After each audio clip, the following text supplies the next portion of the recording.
Hey guys, welcome back again to the Zeal Cigar Review. Today we're talking about everything that you need to know for keeping your cigars perfectly humidified. All next on the Zeal Cigar Review.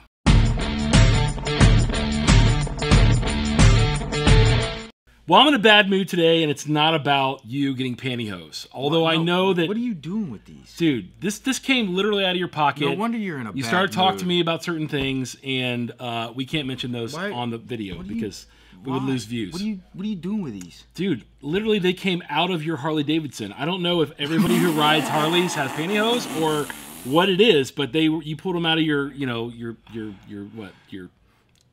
trunk or something like that. Has it been too cold for you to ride on Sunday mornings? No, but I know that somebody's pulling out pantyhose out of their exhaust system or something like that. That came out of your stuff. You made it look like it came out of my stuff. But the reality is pantyhose have a lot to do with humidification. We're going to tell you why next. So while I was gone, JB cut down the pantyhose to size. Evidently, his legs are skinnier than mine. But we're going to show you how to use pantyhose for humidification purposes in a second. But the first thing we want to do is tell you there's really 5 things that you need for perfect cigar humidification. The first thing is you definitely do need a humidor. Wouldn't you agree with that? Some sort of container. Some sort of container. Unfortunately, there has been evidence in which we have proven that these can work. Let's just say this. There's basically 3 types of humidors.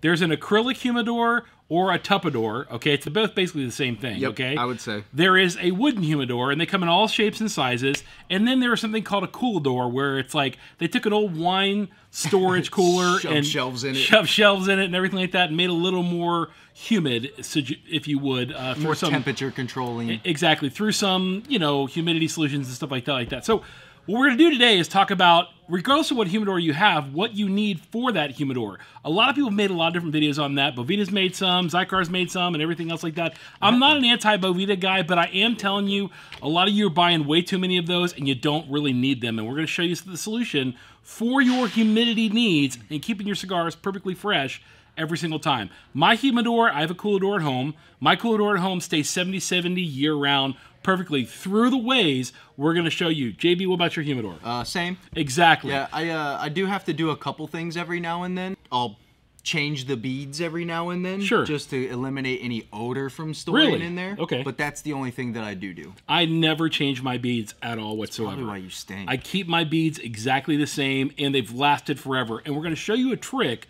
of something to add to your beads outside just distilled water that will keep them humidified even in open air, and they'll look something like this. These are beads that have been in open air in our lounge ever since we used distilled water mixed with a certain solution I'm going to tell you about in a second. But I want you to see how large those beads are, and they're constantly giving off humidity. Now, the room is so large, but you would think they would shrink down immediately. Now, if you just use distilled water, your beads would immediately shrink down. So using distilled water and this next additive I'm going to tell you, which is crucial to any humidor, is very, very important. And that next additive is... Dude, the propylene glycol. Propylene glycol. Sounds like something you put in your car or in your cereal in the morning, but you're not... I ran a go-kart on this shit, man. It ran so fast, man. The wheels were slippery in hell. I'll tell you what. The propylene glycol is a solution. It's a humidification solution, actually.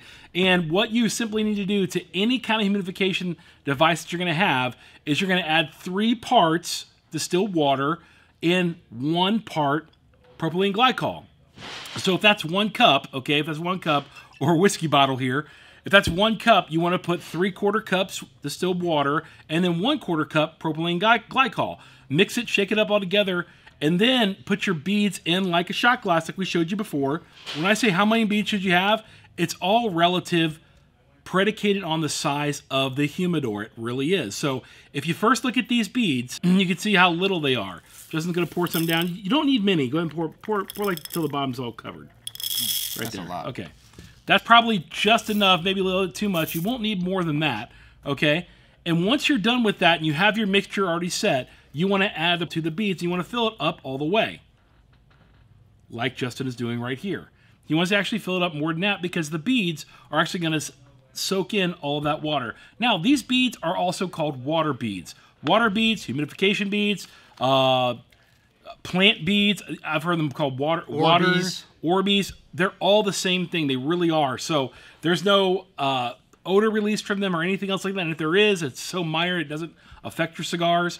But I'm telling you what, there is no difference in water beads and cigar beads that they sell. I'm telling you right now, there isn't. I've gotten both, and both are the exact same thing. I've used them many, many times. Some people out there will say, no, there's an absolute difference. They're lying to you just to make sales. I'm not selling you any of this. I'm just telling you this information freely so you can have a better experience with your cigars. Depending on how big your humidor is, like if you're using a tupperware like this or something, or like a acrylic, sometimes these get in the way. They do. So what you could do is... we can actually show you a little trick that I think is really, really helpful, is you get yourself some pantyhose like we showed you at the beginning. Justin's got a little thing of pantyhose right there. He cut off the end. He's going to pour in some water beads in there, all right? And what you would do at this point is you would probably dip that into the solution. Dip it in the solution and then let it hydrate for a little bit. Pop it in your humidor and test and see what the ratio for the humidity is in there. Now, you might have to take some out, you might have to add some, but that's the testing grounds for you. That's where you get to dump some out, put some more back in, and see how much you actually need. So, but you see how you can set it right on top of the cigars, particularly after it's dry. If it's wet, make sure it's dry on the outside before you put it in there. You just don't want to get your cigars wet. It's not going to kill them or anything like that, or change the flavor or taste, but you just don't want to get them wet. It's not appealing. After you've got the humidification set, you got your water beads, you put the solution in there, and everything else. The next thing you have to decide is how big your humidor is. If it's smaller, like 20 or less, you're not going to need as many beads. Right. If it's larger than 100, you might need just a shot glass, maybe 2 shot glasses, or a little bowl with some beads. I have a large humidor at home. It's about 1,000, it holds about 1,000 cigars. With that said, I have the original solution that's in there with the beads in the solution at the very bottom, and I also have a bowl in the very middle, and it keeps it perfectly at 70-70. Now, I don't use the solution at home, I just use distilled water. Why? I'm too lazy to take stuff home and actually think about it. So I just usually use distilled water. When you use distilled water, you're going to have to go through your humidor multiple times a year. I would say probably every 2 months I have to fill up my bottom tray with water again so the beads hydrate. Really? Absolutely, every 2 months. I do not, because I use the solution. Exactly. If you use the solution, you're not going to have to do that. So I highly recommend you make your solution. But today and today only, okay, today and today only, I'm taking that bottle home, I'm putting it on all of my beads, and I'm going to show you later on a short on YouTube just how much it actually retains it, because I know my beads are kind of shrunken right now. Everyone's going to clip that. When you place the humidity solution in your humidor, depending on how big it is, what also affects the placement is the circulation. If there's no circulation, it's not really going to affect it all that much.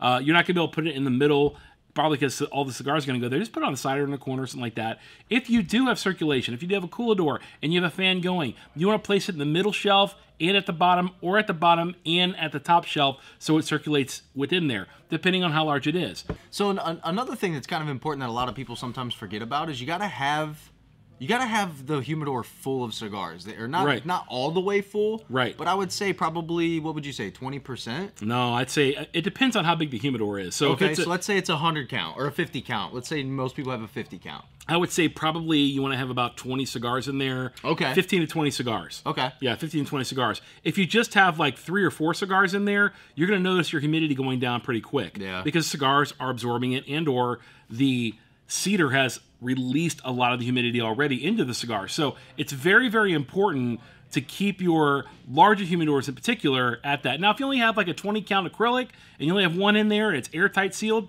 I really wouldn't worry about it. Yeah. When you get into wooden humidors in particular, or cooladors, you definitely want to keep them stacked. So like, get some cheaper cigars that your buddies are going to come over and smoke, and they're not stealing your, your Rocky Patels or your Arturo Fuentes or your Davidoffs.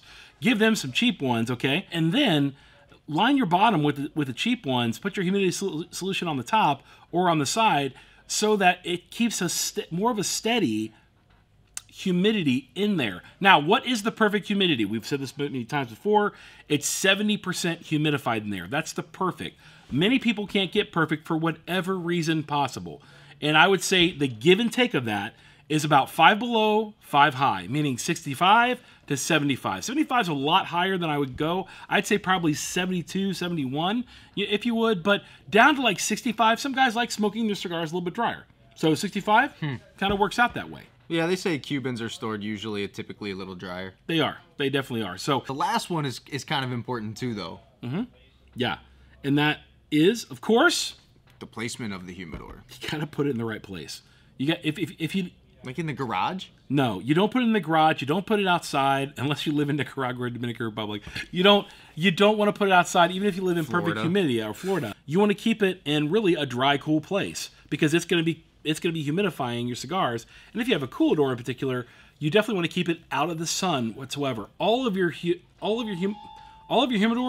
need to be kept completely out of the sun. The placement of the humidors is absolutely pinnacle to the success of your cigar humidity game. If you have sunshine coming into the humidor or beating down on the humidor and it gets too hot, that can actually raise the temperature of the humidor. Where the temperature cooler is better. It really is. Not like ice cold where you're getting down to 32 degrees, but I'd say at like 55 degrees, all the way down to 55 degrees, you should be fine, to be honest with you. But if it gets over 80, you run the possibility of the beetle larva that's in every cigar actually hatching and getting tobacco beetles. That's why you don't want to get over 80 degrees. You want to keep it in that 70 degree, thing. What'd you say? Not the beetles, bro. You don't want beetles, dude. They don't want beetles at all. They're nasty and they destroy your cigars. Not the good beetles, man. It's not Ringo and... With that said, we want to hear from you in the comment section. What are the humidity tips and tricks that you have to share with everybody else? Drop them back down there because I really want to hear from you guys in the comment section to find out what you think are some of the best tips and tricks for your humidor needs if you're going to store your cigars at a very, very optimal level. And with that said, we're out of here like last year. Peace.